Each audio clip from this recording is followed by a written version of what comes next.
Welcome to Sovereignty in Action. I'm your host, Ian Record. I'm honored to be joined today by Arlene Templar, who is a citizen of the Confederated Salish and Kootenai tribes in Montana and has worked for Salish Kootenai for more than 30 years. She currently serves as director of CSKT, the acronym as it often goes by, their Department of Human Resource Development, where she oversees the administration of an array of programs focused on tribal workforce development. Welcome, Arlene, and good to have you with us today. Thank you. Glad to be here. So I shared a little bit about who you are, but why don't you start out by just telling us a little more about yourself? What did I leave out? Lots. Actually, been in the tribe for about 34 years, and I am a member of the tribe. We have a degree where you have to be a quarter degree now, so my children will be first-generation descendants. We live on an open reservation and have for years, so the bloodlines, we're a minority on our own reservation. So I worry a little bit about what we're going to have for membership in the coming years. Also, I've gone to school for many years, and one of the great things about that is it's tribally supported. When we go off to school, you can continue your work. They'll help you pay for it. They'll help you get grants for it. So when I started out, I had a BA. Now I have a master's degree in social work, which the tribe supported. I have an ACSW, and that's an Academy of Certified Social Work, and I have a CRC, which is the Certified Rehabilitation Counselor, all supported by the tribe to get me there. So that's a great thing about the tribe. So it's interesting you mentioned that. So it seems like those degrees were part of the equation for you advancing through the ranks to the position you currently hold. And very much so. How important is it that tribes do that they support their citizens who want to continue to advance in their careers beyond just simply the bachelor's degree or the associate's degree, but to keep supporting them on up the ladder? It's the only way to go. And when we get into workforce development, we take those people without GEDs that didn't finish high school, and that's my job, is to get them through the GED level, get them some skills, and then they have choices. They can go to school, they can go to the military, they can go to Job Corps, they can do an array of things, but getting them through that education process is extremely important. When I first started out, we probably had a lot of non-members that worked for the tribe. I think we're now 87% tribal members, and it's because the tribe has put us through school, got us those specialized training and skills so that we can run our own tribe. So we're here today to talk about how tribal nations are working strategically and innovatively to build their human capacity in order to achieve their long-term nation rebuilding priorities. And at your nation, that task has largely been delegated to DHRD, or the Department of Human Resource Development that you lead. And I'm curious, can you take us back in time and talk about how and why DHRD was established, and what is its charge? DHRD was established in 1998, and at that time the council at that time seen everybody operating in silos. Everybody was just doing their own thing, and the membership had to pop around from each program or department and find the resources they needed and try to put those together for themselves. So back in 1998 they decided, no, let's look at workforce development, let's look at what they need as wraparound services, put them all in one location under one person, under one kind of budgetary authority, so that it takes away that turfism and that silo direction, and see what we can do with that. When we started out in 1998, we had an unemployment rate of just under 50%. We got down to like 26%, but in 2008 we kind of went through what the rest of the nation did, and we're back up to about 30%. But we have dropped it down that much in that time frame by doing workforce development, by taking the very people that have, historically not working, historically had the mindset of entitlement, and started working with those issues and working through those issues, and now we've got a workforce. Yeah. It's interesting you bring up entitlement. I was just doing an interview with a person like yourself working with another tribe on workforce development, and this issue came up about entitlement and how they are working to work with those folks that have that sense of entitlement to create a new set of expectations about what you can expect of us as a tribe and what we expect of you, and how that mutual accountability is going to work in terms of us helping you advance and you contributing back. Is that how central is that dynamic in the work that you do, and how harsh or difficult a shift has that been to undertake? It's been quite a shift. There's some of those that still haven't done it, but the majority is making the shift. And I think it's because we've been hard-nosed on how we provide services. Like in our TANF program, we administer drug tests. It's not an eligibility, but it's a requirement for us. If you do test positive for drugs, we just make sure that you're addressing that issue.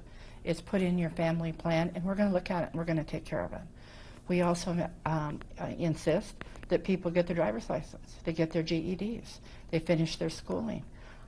Nobody gets to sit around on welfare. They have to put in 32 hours of something, or else they fall out of that. We have some people that I like to say try to live poorer and absolutely live on nothing but food stamps. But I see that changing.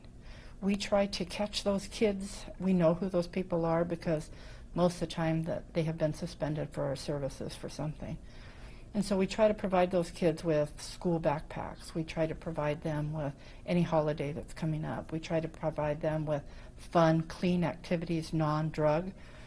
So we know who they are, and we're working with those families. And once you bridge those gaps with the family and develop those relationships, they're coming in the door. You mentioned that we know who they are. This seems to be a common theme among the tribes that we're looking at in this project that we're doing to try to understand more fully what the innovative tribes are doing in the area of workforce development. There's a concerted effort by these tribes to know who their people are, and not just in terms of like a grand picture and a collective, but individual by individual. Who are these people? Who are the people that we anticipate could be people that we're going to need to deal with down the road? Let's get at them now. Let's get them while they're young, and to try to engage in, I guess, a preventive approach to some of these problems that you've mentioned. Yeah, we have the summer youth program. We try to grab those kids in there to get them starting in work early. We also have the voc rehab program, and we get into the school system, and we can get in there as young as 14. We start following their individual employment plans or education plans for them, and make that relationship now. Tell them about the services that we have. Always project that, well, there's school, there's military, there's the Job Corps. Always keeping those thoughts in those kids' mind. We have a large meth problem on our reservation right now, and it's taken out a segment of the population. We're having trouble with, probably ages between 18 and 34.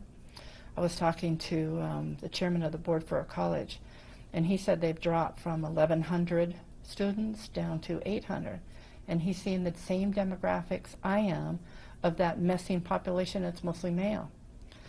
In our TANF program, we have more families, which is grandparents, aunts, and uncles raising kids than their parents. So we have a lost generation, a lost group of people that have decided to be poorer, do drugs, do something else besides. But we also have what's called a dire need program. The council gave us a pot of money. When they don't have anything else, when they don't meet regulations of anything, there's this pot of money. So they come in and see us for that. I have no food. My electricity's been shut off. So at that time, we say, we can use these tribal dollars, but you're eligible for these federal dollars, and these are the things you need to do. So we won't provide those tribal dollars without educating them about the federal resources and making those appointments with them. So we're always grabbing those people and showing them, pulling them down the path with us. So let's take a step back and talk big picture about the Department of Human Resource Development. What is its ultimate goal, and what sort of future is it trying to create for the nation and its people, both as individual citizens and as a collective people, if you will? We are trying to develop the workforce. It is our feeling that if people are working, it stabilizes families. We see that. I used to run the social services program. 80–90% of the people that we dealt with were on welfare. domestic violence, drinking, drugging. So it's, we want to get people stabilized and in the workforce. That's a hard thing to do. That's why we do work experience. Even in the voc rehab program, I have sold it to them federally that we may have to put people through 4 or 5 different work experiences before they start to get it. They have a term for it called work hardening. But it's, to us, it's developing those soft skills, changing that thinking of entitlement. And there's also an incredible balance that tribal members have to make with their tribal identity and culture versus working. And it's real hard for people to learn that balance. They've been taught to be tribal first, and so it's hard to change them. You can't always give up work to go to ceremonies, or always give up work to travel the powwow trail, or always give up work for funerals and whatnot. You have to make choices because the business has got to keep going. And I think as long as they're providing those services to their membership, their families, they're starting to see that. We can't just collapse or shut down when things happen. Sometimes people have to learn by hard knocks, but they're coming around. Things are changing. So can you paint a picture of the challenges in this area of tribal workforce development that Salish Kootenai faced? Perhaps they still face a lot of them now, but certainly the challenges they faced before DHRD was created, and how is it that DHRD is working to overcome those challenges? The challenges before were the isolation of programs. They had to run to Mission for this, and then they had to run to Ronan for this, and they had to run to Pablo to this.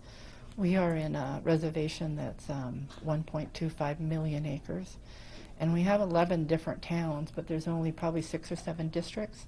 And so in every town there's a population of tribal members. And so you'd have run all over the place to try to get services. And when that's happened, those people are just administering their services. Now we're all in one area, and you have one department head, which happens to be myself. So you have one guidance, and you have a team of people that are now addressing the issues. I'm going to serve a person with TANF, but I'm going to see if you're eligible for the fatherhood program, or maybe if you have some disabilities and you're eligible for voc rehab. And by the way, do you need transportation? We've got a transportation services. And do you need child care while you're going through these? So now we're addressing all the wraparound services for that person before they ever get out of our program.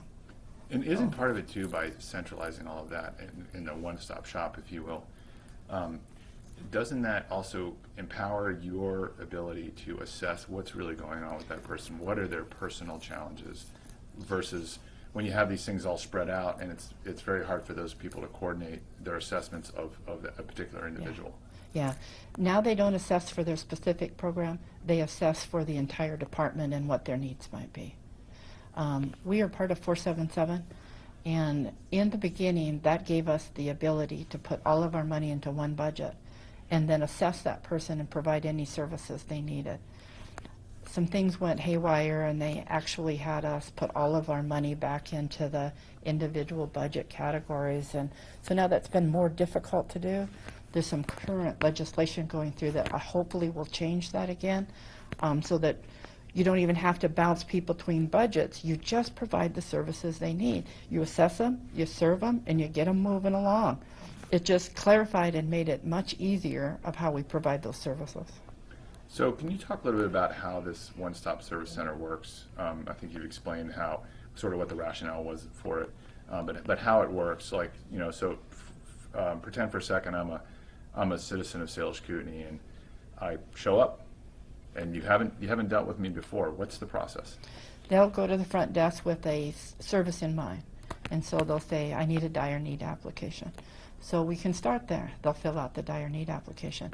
That opens the door for whoever the person is meeting with them to assess the whole family's needs. I'm not just going to look at your needs. I'm going to see if you have children. I'm going to see if they're in school. I'm going to see if you're working. I'm going to see the wraparound services I could provide for you, and I'm going to begin to build that relationship so that you're now going to trust and listen to all of the things that I think that we can help you to stabilize your family. I would imagine it works that, okay, if I come in as the scenario that we've laid out, I come in and I meet that person, then I build that relationship, and that relationship is sustained over time so that that person knows me and sort of knows my story, versus when you had this stuff spread out all over the place, they were dealing with 7 or 8 of these kind of people, and they were not able to develop that sort of relationship and trust. Very true. Also, you begin knowing, even in the community, go to DHRD, they'll help you. And that's all they have to say. Once they get in the door, we figure out what the help is. But they, even in the employment world, instead of going to personnel to apply for a job, we get a lot of the requests from other departments saying, do you have a work experience? Can we take on a work experience person? When you live in a small tribe, everybody knows everybody, and they're willing to work with the membership to develop skills, because we all know them. We all know their past, their history, and what's been going on in their families. And they take those people on, and they, firing or terminating is the furthest thing from your mind. It's more of building a skill, teaching those soft skills, seeing where this person is going, and nurturing them. But the relationship is huge. Building that relationship of trust. We have that in the community now, and people walk through our door because they know they're going to get help. So you've touched on this just briefly, but can you go into a little bit more detail about how DHRD creates the synergy between and then also maximizes the focus and reach of the various federally funded programs that Salish CUNY administers? You know, I have to go back to relationships. I've been there for 34 years. I know the person in D.C. for voc rehab. I know the person in Denver and D.C. for TANF. And once you've developed those relationships, I can sit down with them and say, what about this idea? It's a little out of the box. It's a little in the gray area. But how can we make it work? How can we make it fit? Because that's what we need. So, and they're willing to go with you. If you've always run grants correctly, you've always met all of your budgeting and not overspent and whatnot, and you're producing.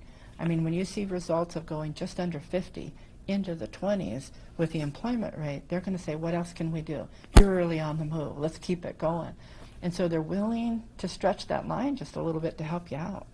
So it sounds, it's that old adage that the best defense of sovereignty is its effective exercise, that you can expand and expand upon what you're doing and your ability to do what you want to do when you've proven that you have this track record of success and you're doing better than the feds ever did. Yes. Right? What the main thing is with federal dollars is we know what the people need. We know what our own people need. If they dictate what we're going to do, it just doesn't work. If they have developed that trust with us to see that we're going to meet all their guidelines, we're going to follow all those federal hoops, I call them, but let us develop our own program because we know where we need to go. It works perfectly. So let's turn back to this. We touched on it a little bit earlier about the entitlement versus expectation. And you know, a mantra of DHRD's work has been to give the tribal citizens a hand up rather than a handout. How does DHRD put that mantra into practice in terms of how services are provided, and more importantly, explained? You know, it's not just to say, okay, this is the new rules of the road, but there's an education process to the tribal citizens, right? To say, okay, things aren't going to work the way they used to. They're going to work this way now. Yeah. When I first got the job eons ago, I had a boss that sat us all down in one room. And he said, his name was Bearhead Swaney. He used to be known nationally. He said, many of you in here are only one rung on the ladder higher than the rest of the people you're serving. If you lost your job, you would be where they are in 3 months. And we all had to think about that, and we thought, yeah, you're right. If I had no paycheck in 3 months, we're all in trouble. He said, treat them as if you're down there. So that's how we work. I have taken that story and shared it with my group. We all treat them as if we're there next. And we all treat them as if they're a relative and just need a hand up. So that's how we work the program. That sense of relationship, that sense of works the best for us.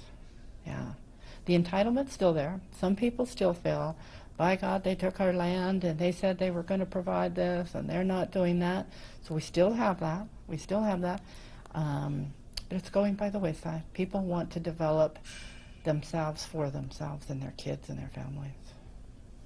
So I want to switch gears now and talk about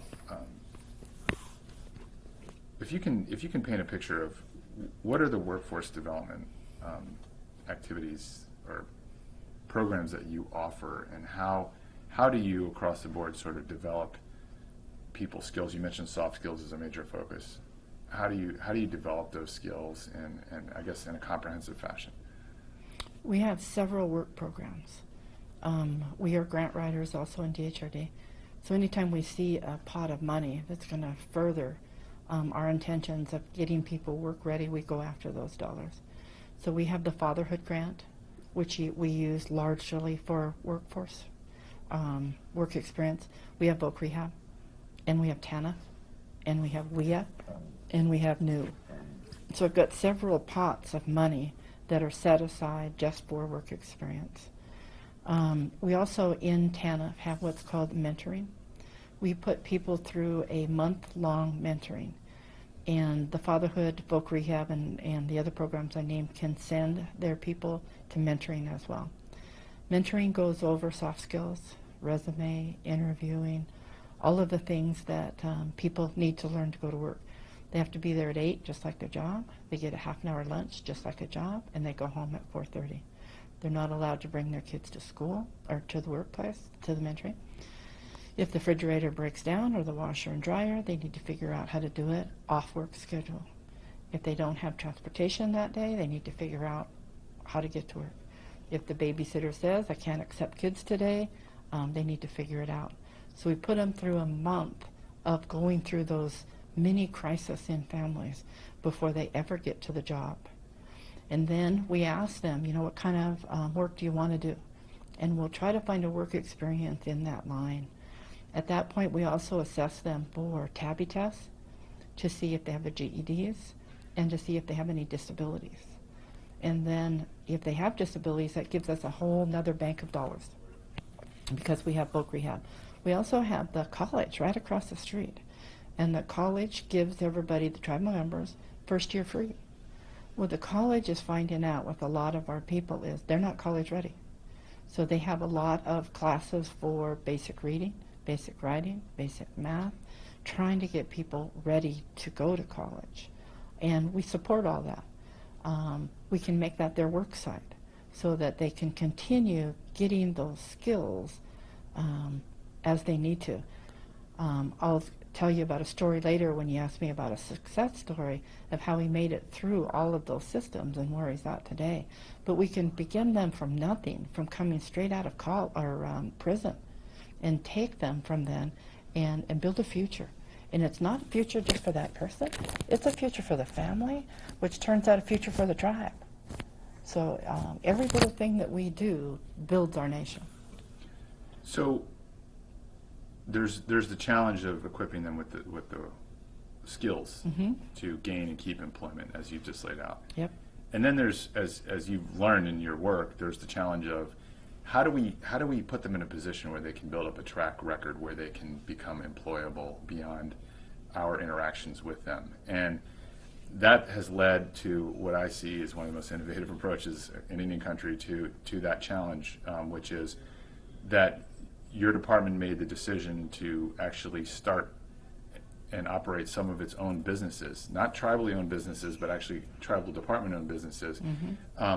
Can you talk a little bit about that and how that fits into the answering that challenge of how do we show potential employers that these folks that we've invested in are worth employing? A lot of the trainings, let me start back there first, that we do, we make sure they get certificates. So if they go through soft skills, or they go through welding, or they go through whatever, they come out with a certificate. Even in the work experience, it says 1 year work experience in whatever they're in. So they're building that resume, they're building that work experience.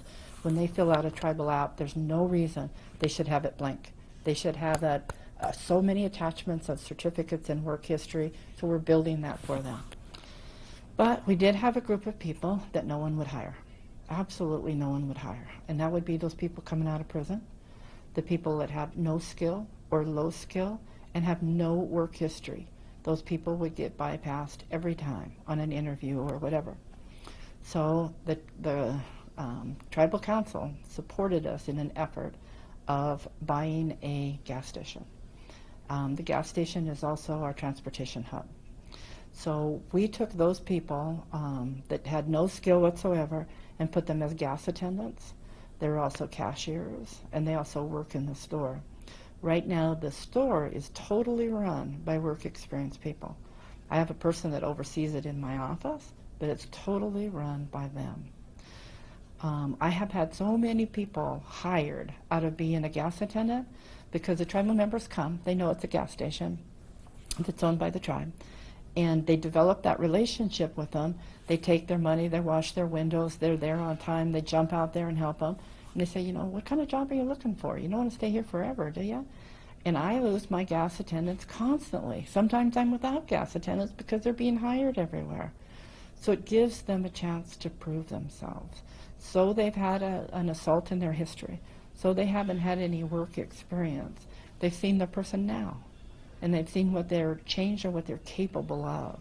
And I lose them. Well, it's a good thing. It's a good thing. Yeah. It's a good thing. The council has just recently went out on another limb for me. We bought an old grocery store in Ronan. I'm going to turn it into a office building. However, I kept the bakery in there, and we're going to add a coffee shop to it, and we're going to run it the same way. We're going to run it with work experience people. I also kept the meat department where they do meat cutting, and we're going to turn it into an apprentice program. So people can learn butchering, they can learn meat cutting. We're avid hunters, tribal members on our reservation, and everybody could learn to cut meat so that they don't have to pay the high cost of cutting meat. We also, the council said, well, how are you going to pay for this building, Arlene? It's, you know, so-and-so costs. And I said, well, we don't have a tribal bank in Ronan. What about leasing out a portion to the bank? So now we're going to have a tribal bank in our building. We're going to have a bakery and a coffee shop. We're going to have a training room, and we're going to have a meat cutting classes. And hopefully I can make the payment for that building for the tribe, and they'll actually own their own building, and it'll be done by work experience people.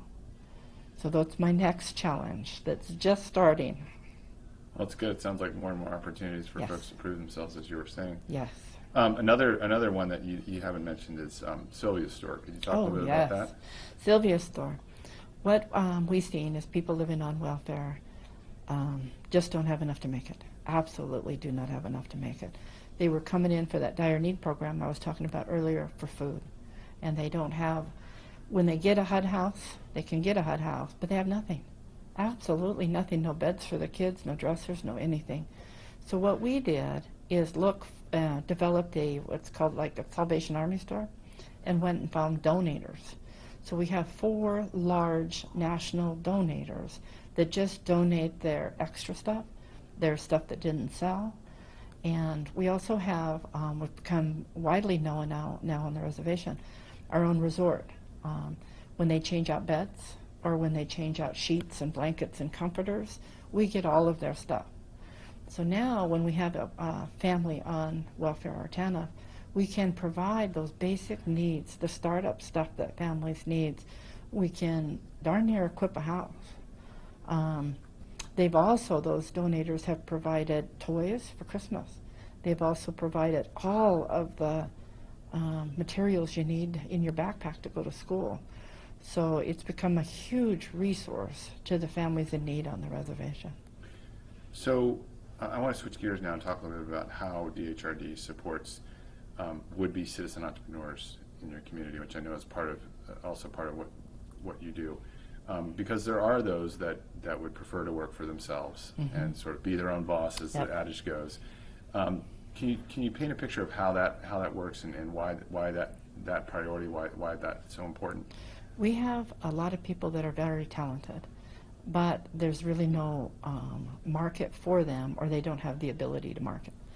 So we have several ways we're doing that as a tribe. We have an economic development, and they provide startup grants for people.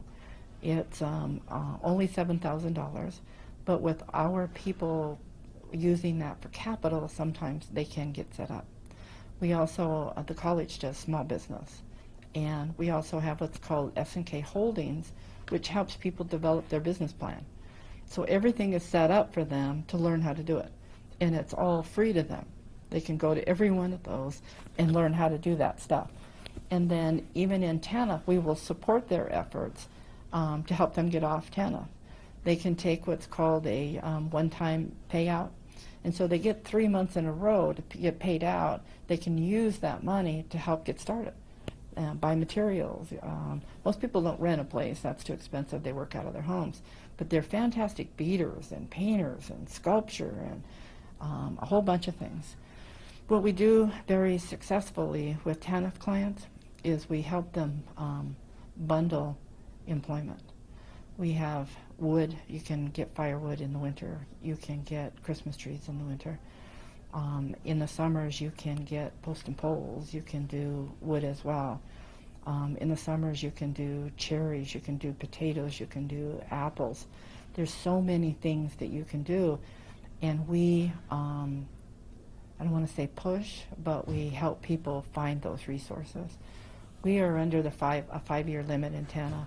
We're the only tribe in Montana that was under that 5-year limit because we were under 50% unemployment when they did that in 1998. 17 years later, we are just now having people hit their 5-year limit. And it's because we've told people, save that for the winter. You know it closes down here around the winter, so let's get you out on the potatoes. Let's do this, let's do that. And they've done it. So while they're doing that, we're sneaking in that work experience, that soft skill development, that learning to work while they're sitting on TANF. So it works very well for people. And like I said, we've only had like 3 or 4 people meet their 5-year limit in 17 years. And that, I would imagine, could not have happened if you had kept in place this scattershot approach where you didn't really know fully what is that person, that individual Correct. person's story. Yep. You know, where are they in this process? Are Yep. they hitting the TANF ceiling? That Yep. sort of thing. Yep. And also educated people and that relationships with people, we know them. In 5 years, we don't want them to be on Skid Row. We don't want them homeless. So we say, this is what you need to do. These are the things that you can do. And get someplace before your TANF runs out. And isn't it a different, just fundamentally a different focus from let's address this person's crisis or need right this second versus let's look long term with this person and figure out what does that mean for right now? And we can do both. With the pots of money that we have, we can do both. If you're coming in because your lights are going to be shut off, I can get your lights shut off. But let's look at getting you on welfare until we can get you a skill or until we can get you in another program that gets you to work. So we just take them as soon as they walk in the door and begin that process. So you mentioned, I was going to ask you earlier about a success story, and Yeah. I know you have one in mind. Yeah. So can you share one particularly compelling example of how your workforce development approach has helped to transform the life of one of your citizens? We had a young man that fresh out of prison, young man out of prison, and it was domestic violence, assault, those kinds of things. He tried to live on general assistance, which is under $300 a month.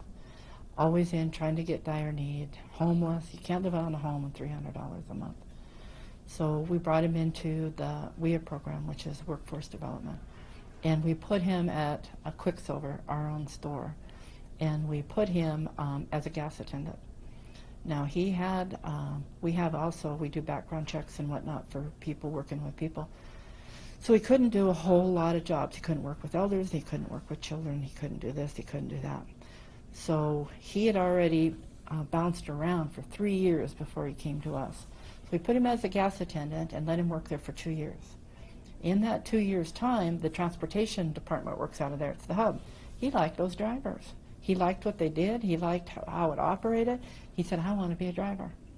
Well, we happened to have written a grant to do CDL training, A, B, and C. You could get whatever you wanted. We put him through that while he was on our work experience.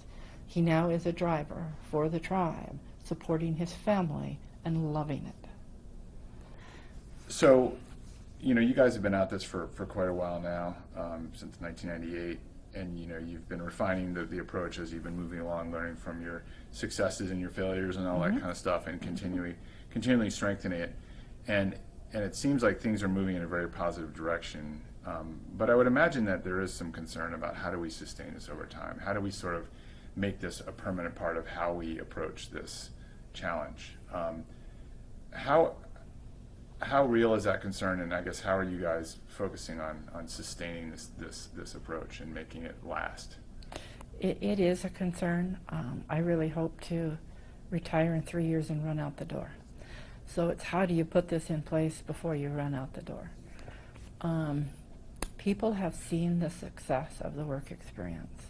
People have seen people flourish, like the person I told you for coming out of prison. People have seen that the work hardening, that the mentoring is what the people need. I do not foresee them changing what we have put together in the last 17 years and trying something new. When it works so well in the development of our citizens, I don't see that changing. Well, we really appreciate you taking some time to share your thoughts and experience and wisdom with us. I've learned a lot. Thank you. Excellent, thank you.